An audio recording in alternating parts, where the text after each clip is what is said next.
appreciate the support from WHO in response to the growing concerns about the health and economic कोई भी problem हो मैं इनको consult करती हूँ। तो समझ में जब मैं स्कूल गई किसी को नहीं पूछते, सिर्फ मुझे पूछते ऐसा हो क्या ये हूँ। तो एट दैट टाइम मुझे अपने पापा ने बोला था and was asked by a teacher that it was a man. मेरा नाम सहरिश फारूक है, मैं शोपियान से हूँ और मुझे डायबिटीज़ एंडिंग दिसंबर 2015 से हुआ है और आज लगभग अराउंड 7 साल हुए मुझे इसको। तो करंटली मैं पढ़ रही हूँ नीट के लिए।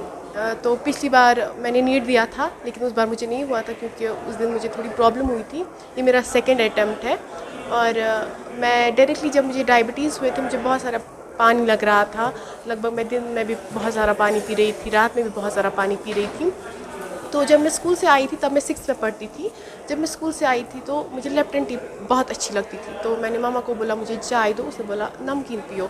उसको ऑटोमेटिकली शक हुआ था कि उसको डायबिटीज़ हुए है, तो उसको पता था इसके सिम्टम्स क्या है। तो जब उसे बोला नहीं पीनी है नमकीन चाय तो पियो वरना मैं लेफ्टन चाय नहीं दूँगी। तो दूसरे दिन मैं शोपियान हॉस्पिटल में गई, उनको मैंने बोला डॉक्टर को मुझे ऐसा ऐसा है। तो उसने मुझे बोला ये टेस्ट कराओ। तो जब मैंने टेस्ट किया तो मुझे 625 था उस टाइम।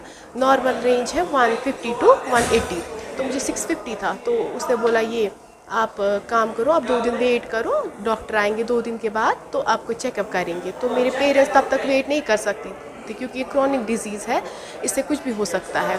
तो दूसरे दिन मैं फिर सुबह लगभग 6 बजे हम घर से निकले तो फिर मुझे यहाँ पे एडमिट किया। 27 दिसंबर 2015 की बात है। तो फिर मैं अराउंड 7 दिन यहाँ पे थी। तो फिर doctor Shariq Masoodi, doctor Owais थे, तो उन्होंने मुझे ट्रीट किया। तो तब से जो भी मुझे प्रॉब्लम होती है, कोई भी किस्म की प्रॉब्लम होती है तो मैं डायरेक्टली यहाँ आती हूँ, मैं कोई डॉक्टर रिकमेंड नहीं करती हूँ। तो ये हमारे साथ बहुत अच्छे से पेश करते हैं, जो भी इनसे हो पाता है वो हमारे लिए करते हैं। तो कब आपको पता चला आप एक डायबिटिक पेशेंट हो, कितनी आपकी उम्र थी तब और कैसा फील हुआ उस टाइम? पहले मुझे नहीं पता था ये डायबिटीज़ क्या होते हैं, तो मैं हंस रही थी क्योंकि मेरे पेरेंट्स रो रहे थे। मुझे लगा डायबिटीज़ पता नहीं क्या होता है, इससे दवाई देते हो तो ठीक होता है, लेकिन मुझे नहीं तब पता था ये लाइफ टाइम होती है। तो मेरे पेरेंट्स को पता था। आज जब मैं नीट पढ़ रही हूँ, मैंने 12th किया है, अब नीट पढ़ रही हूँ, यहाँ पर मुझे पता चल रहा है क्या है। अब मैं मैनेज करती हूँ बहुत अच्छे से। उस समय कितनी उम्र थी? मैं तब 14 ईयर्स की थी। तो किन चीज़ों से परहेज है और क्या उन चीज़ों में आपको परहेज जो आपको सबसे ज़्यादा पसंद है? देखिए जैसे हम बच्चे की बात करें, बच्चे को ये ज़्यादा बंद नहीं करते क्योंकि बच्चे को हर एक चीज़ की ज़रूरत पड़ती है, प्रोटीन्स की, वाइटामिन्स की, कार्बोहाइड्रेट्स की, जो इसमें सबसे ज़्यादा बंद होता है। तो यहाँ पे क्या करना होता है, यहाँ पे इंसुलिन डोज जो होता है वो खुद ही अरेंज करना पड़ता है। अगर आप कार्बोहाइड्रेट ज़्यादा खाते हैं तो उसी हिसाब से आपको ये चेंज करना है, वरना ऐसी कोई प्रॉब्लम मुझे लाइफ में नहीं आई है, मतलब आज तक मुझे नहीं आई है जो मैं मतलब खुद कंट्रोल नहीं कर सकती, जिसमें मुझे लगा। दिन 14 नवंबर है, इसको हम वर्ल्ड डायबिटीज़ डे के दिन पर मनाते हैं क्योंकि इसमें जो डायबिटीज़ एक बहुत बड़ी वबा बन गई है पूरी वर्ल्ड में, जिसने पूरी आलम को इन्वॉल्व किया है। उसके बारे में हम इंफॉर्मेशन, अवेयरनेस फैलाते हैं और इसमें हर एक साल एक थीम होता है।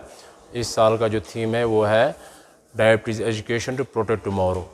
अगर आज हम प्रमोट करते हैं डायबिटीज़ एजुकेशन, ये सब के लिए पैगाम है, पॉलिसी मेकर के लिए भी, हेल्थ केयर गिवर के लिए भी, आम पब्लिक के लिए। आप डायबिटीज़ एजुकेशन को फैलाओ। जब लोगों को ज़्यादा डायबिटीज़ के बारे में जानकारी मिलेगी, वो एम्पावर हो जाएंगे टू टेक देयर डिसीजंस। उसको पता चलेगा मुझे कब टेस्ट करना है, मुझे क्या इलाज करना है, मुझे वर्जिश कितनी करनी है, मुझे कौन सा खाना मेरे लिए हेल्दी होगा, मेरा वेट कितना होना चाहिए। ये सारी इन्फॉर्मेशन को तभी मिलेगी जब उसको ये डायबिटीज़ एजुकेशन मिलेगी। तो इसी इन्फॉर्मेशन को फैलाने के लिए हम ये वर्ल्ड डायबिटीज़ डे मनाते हैं, सेलिब्रेट करते हैं। ये IDF और WHO ने मिल के बनाया था 1991, तब से हर साल मनाया जाता है और अब UNO ने इसको रेजोल्यूशन पास किया है 2006। तो अब ये एक UN डे मनाया जाता है हर 14 नवंबर को। 14 नवंबर को इसलिए क्योंकि इसके दिन जो फ्रेडरिक बेंटिंग थे, जिन्हें 100 साल पहले आज इंसुलिन डिस्कवर की थी, मैन्युफैक्चर की थी, सिंथेसाइज की थी, तो उसी की जन्मदिन के दिन पर हम मनाते हैं क्योंकि ये सबसे बड़ी मिरेकुलस जो डिस्कवरी मेडिसिन में मानी जाती है वो इंसुलिन की डिस्कवरी है, वो उस साइंसदान ने की थी। तो उसी की याद में हम आज के दिन ये डायबिटीज़ डे मनाते हैं। from all walks of life. First of all, thank you very much for that very, very kind and very generous introduction. And I'm glad that Professor Shaikh has not failed this year in conducting this program. I have seen him conduct this program every year for many, many years, and I have been a fortunate participant in some of them, and I have actually experimented some time back with Kashmiri once I was talking about vaccinations and diabetes. So today's World Diabetes Day, 14th November, coinciding with, in the sense that the theme is educating people, educating healthcare workers, educating diabetes.